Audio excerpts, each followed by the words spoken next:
pentadbiran kerajaan negeri Negeri Selangor di bawah Pakatan Harapan kepada hampir keseluruhan ahli-ahli Dewan Negeri dan juga pimpinan utama parti-parti Pakatan Harapan di Negeri Selangor.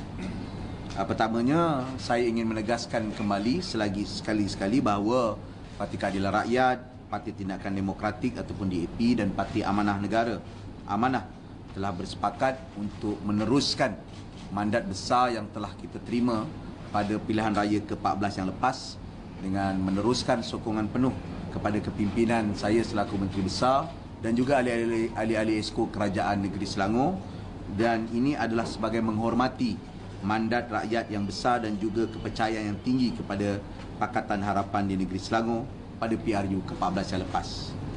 Pemimpin Pakatan Harapan juga menjunjung tinggi titah Duli Yang Maha Mulia Sultan Selangor, Sultan Sarafuddin Idris Shah Al-Haj, Ibn Almarhum Sultan Salahuddin Abdul Aziz Shah Al-Haj, supaya kestabilan dan perpaduan di negeri ini terus dikekalkan dan segenap pihak terus bertekad memberikan khidmat yang terbaik untuk rakyat di negeri ini. Pakatan Harapan Negeri Selangor juga telah mengambil kira dinamika politik yang berlaku di peringkat persekutuan dan beberapa perubahan di peringkat-peringkat negeri. Sehubungan itu, pimpinan tinggi Pakatan Harapan Selangor telah memaklumkan kepada Duli Yang Maha Mulia Tuanku bahawa pentadbiran Negeri Selangor tidak lagi dianggotai oleh Parti Peribumi Bersatu ataupun Parti Peribumi Bersatu Malaysia ataupun Bersatu, dan secara automatik Bersatu bukan lagi dalam koalisi kerajaan Negeri Selangor di bawah Pakatan Harapan. Justru atas sebab tersebut, semua pimpinan-pimpinan dan anggota Bersatu yang terlibat secara terus dengan kerajaan negeri, bermula sebagai ahli Majlis Mesyuarat Kerajaan Negeri, ahli Barisan Bertindak Penyokong Negeri ataupun Barisan Penyokong BBC, dan juga pihak berkuasa tempatan selaku ahli majlis, pengerusi Majlis Pemufakatan Ketua Kampung MPKK, mahupun anak-anak syarikat kerajaan negeri dan juga seluruh rangkaian masuk PEBT dan juga PWB akan kita keluarkan secara berperingkat mulai pada hari ini. Dan dalam pada masa yang sama, kita juga turut membekukan semua peruntukan yang terlibat dengan mereka, termasuk 2 orang calon bebas ataupun ahli bebas yang telah dipecat oleh parti di dalam ahli Dewan Negeri. Justru di dalam Pakatan Harapan sekarang kita mempunyai 43 orang perwakilan dan di peringkat pembangkang yang terdiri daripada UMNO, PAS dan Bebas, Bersatu dan Bebas, yang mungkin boleh menamakan diri mereka sebagai Perikatan Nasional, terdiri daripada 13 orang. Dan kita juga sedang menunggu sebarang perkembangan. Saya menyangkakan ada beberapa perkembangan lain dan kita akan tunggu daripada masa ke semasa untuk kita umumkan daripada waktu ke waktu ataupun masa-masa yang akan datang. Okey, ada sebarang soalan? Bermula hari ini maksudnya akan dikeluarkan secara berperingkat, bermula dengan Exco Kerajaan Negeri dan seterusnya. Exco Kerajaan Negeri dan kedudukan kerusi di Dewan Negeri juga berubah, di mana sebahagian daripada anggota-anggota Bersatu akan diletakkan di blok pembangkang, dan juga sebahagian daripada, ada 2 orang je yang anggota bebas akan diletakkan di blok pembangkang. Dalam sidang Dewan 16 hari bulan Mac, kita tak lanjut sampai Mei. Wait, one by one. Itu saya kena kemukakan calon kepada Duli Yang Maha Mulia Tuanku. Setakat ini kita kekalkan dulu 9 orang, dan saya perlu merujuk pada Duli Yang Maha Mulia Tuanku atas perbincangan muafakat pakatan. Maksudnya nak pilih daripada parti mana akan ada perbincangan? Ya. Lagi? Yes? Oh, I answered your question before you asked. Okay? Yes. Bagi kata ada perkembangan baru yang mungkin akan announce later. What sort of perkembangan baru? Dia tak surprise lah kalau dah tahu. Jadi kita tunggu perkembangan petang ini. Mungkin ada beberapa perkembangan terkini yang saya belum boleh pastikan. Jadi kalau benda dah konkret, dah pasti, baru kita akan bagi maklum balas dan sebagainya. There are thoughts that going around, rumors that some paduns are collecting SCs to remove you as an MP. Saya kira selepas krisis yang panjang federal dan sebagainya, hal ini sewajarnya kita elakkanlah. Tapi perbincangan politik masih boleh berjalan, rumours masih boleh berjalan. Tapi yang pastinya pada hari ini, majority of ahli Dewan Negeri bersama dengan saya dan barisan pimpinan negeri. Dan hal ini sepatutnya tidak ditimbulkan ataupun dikeluarkan lagi oleh mana-mana pihak. Tapi saya tak boleh menghalang mulut orang ataupun tindakan-tindakan politik. Sewajarnya kita insaf dan muhasabah dengan dengan apa yang berlaku di federal.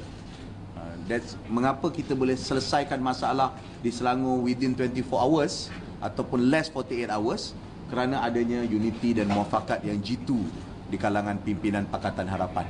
So saya tak pasti, tapi as far as I concern, saya dapat komitmen yang jelas daripada DAP, komitmen yang sangat baik daripada Amanah dan juga daripada pimpinan keadilan.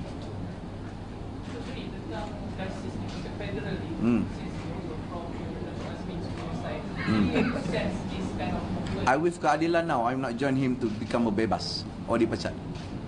So I'm join him. I'm with him as long as he is in party keadilan. But when he leave a party, so I have to my line within the party. I have to my line with the party line. So saya akan bersama dengan parti keadilan as my promise, as my campaign in election, and I'm honoured that saya tunaikan janji kepada rakyat. Dan itu juga sebahagian yang ada di sini, termasuk cubaan-cubaan untuk mengaitkan sebahagian ESCO dan ahli Dewan Negeri. They are commit to keadilan and I meet them. Mereka akan tetap bersama keadilan dan menyokong dasar-dasar keadilan dan Pakatan Harapan. Sekarang ada kempen dalam KR nak pecat pengkhianat. Are you concerned about this within KR? Kita dah pecat pun. Kita dah pecat Hilman, dah pecat Izwan, dah pecat YB Zuraida dan yang lain-lain. Jadi saya anggap dah dipecat lah. Kempen itu terlambat. Tanyalah orang yang kempen. YB, Ya. Selangor dianggap sebagai negeri pembangkang. Kita adalah kerajaan negeri Selangor yang sah, yang dipilih dengan majoriti yang besar. Dengan 43 against 13, kita actually two-third majority. Kita two-third majority di negeri Selangor. So tak ada istilah kerajaan pembangkang, kerajaan pusat, kerajaan tengah, hujung tepi. Dan saya sendiri pada hari ini mengharapkan agar hubungan di antara kerajaan negeri dan kerajaan pusat berlangsung secara profesional. Saya akan cuba untuk melakukan dan berhubungan secara profesional dengan agensi-agensi berkaitan kerajaan federal, dan saya berharap mereka tidak mengulangi kerakusan pimpinan Barisan Nasional dulu yang selalu memberikan tekanan dan juga tindakan-tindakan yang keras dan tidak bertanggungjawab pada pentadbiran kerajaan ini. Tapi saya nak sebutkan, di sini sebahagian besar daripada kita ada experience. We not try to invite it, but tapi kalau keadaan terpaksa berdepan, we have to face it dan mempertahankan mandate yang telah diberikan dalam pilihan raya lepas. Yes? Isu semasa sikit on the Kuala Langat hutan simpan. Tanya sekarang dah ada change government kat is there any change to the plan? Ada pertukaran kerajaan di pusat tidak mengubah kepada format dan SOP kerajaan negeri. Kerajaan negeri Selangor, saya ulangi, adalah kerajaan negeri satu-satunya di Malaysia yang membuat pendengaran awam terhadap penggazetan dan digazetting mana-mana kawasan hutan simpan, kerana kita ingin memastikan jumlah hutan simpan kita kekal minimum 30%. Itu. Jadi apa yang berlaku dan segala hingar-bingar yang berlaku pada hari ini dengan bantahan dan sebagainya adalah pada peringkat pendengaran awam dan bantahan. So, sebagaimana saya maklumkan, saya tak nak bercakap panjang kerana timbul spekulasi dan sebagainya. Ini adalah proses yang telah tamat. Tamatnya proses itu ialah tamat proses pendengaran. Sekarang agensi yang terlibat melihat semua bantahan, melihat semua isu yang dibangkitkan, dan mereka sedang mengemukakan laporan yang akan dibentangkan kepada pihak kerajaan negeri, yang kemudian akan dibuat pula sekali lagi town hall ataupun pertemuan dengan stakeholders dan pihak-pihak yang berkenaan. Jadi proses berjalan, aktiviti berjalan. Saya tak nak menimbulkan sebarang spekulasi ataupun seolah-olah macam Saya lah pula nak tebang hutan tu dan sebagainya. Sorry, balik pada politik adalah alignment tadi. Kerajaan negeri tak risaulah tentang apa yang berlaku di pusat. Tak align dengan politik. Saya tak risau, cuma saya sebutkan saya berharap agar berlakunya sikap profesionalisme di kalangan pejabat-pejabat awam dan pimpinan kerajaan yang baru, Perikatan Nasional dan juga kerajaan PH antara satu sama lain. Dan kita harapkan agar semangat itu dikekalkan, dan PH telah membuktikan dalam tempoh 22 bulan kita tidak pernah meminggirkan mana-mana negeri ataupun cuba untuk menganak emaskan mana-mana negeri. Kita buktikan hubungan kita dengan Kelantan, dengan Terengganu, dengan Pahang dan negeri-negeri lain juga mendapat hak mereka masing-masing. So kalau Tan Sri Muhyiddin nak menjamin kerajaan yang berintegriti, menjamin sebuah kerajaan bersih, saya harap diteruskan polisi itu dan jangan hanya terkeluar daripada kata-kata, tapi tindakan adalah menyamai apa yang telah dilakukan oleh rejim DN dulu yang agak keras, tidak bertanggungjawab, malahan membuli kerajaan-kerajaan negeri. I just wanted to ask, you always seen as a spokesman. Yeah, So why the change of heart? I'm a party man. Not a bad man, I'm a party man.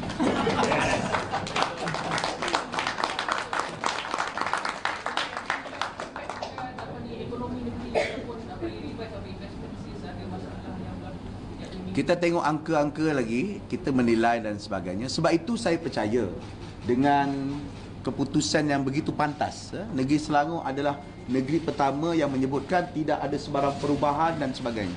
Itu adalah resepi penting kepada kejayaan Selangor sebelum ini dalam bidang investment, iaitu kestabilan politik, kestabilan ekonomi dan kestabilan pentadbiran dengan nilai integriti dan juga ketulusan. So all aspek itu kita pertahankan.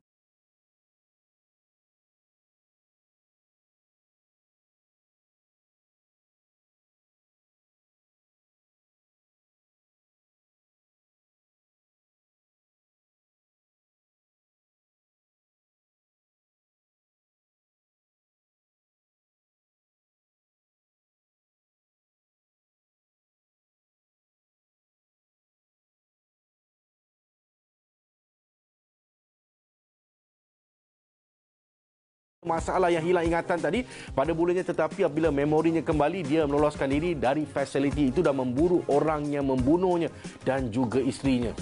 Ini bagaimanapun dia merungkai tentang konspirasi ini. Okey, baik. Bloodshot dibarisi pelakon seperti Van Diesel, Iza Gonzalez, Sam Hugan, Toby Cabell dan juga Guy Pearce. Dan filem yang mendapat sentuhan pengarah Dave Wilson ini bakal menemui penonton di Pawagam pada 12 Mac 2020. Tak lama dah. Ini berapa dah? Anda kena tengok, penuhkan Pawagam kerana filem ini memang terbaik. Dan sebenarnya filem apa dia? Yang hilang apa semua ni? Saya pun nak hilangkan diri. Kita rehat seketika. Kita kembali selepas ini.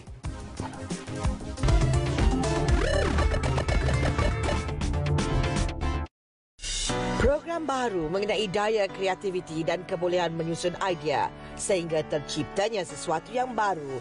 Inovasi @ Bernama. Diterbitkan secara mingguan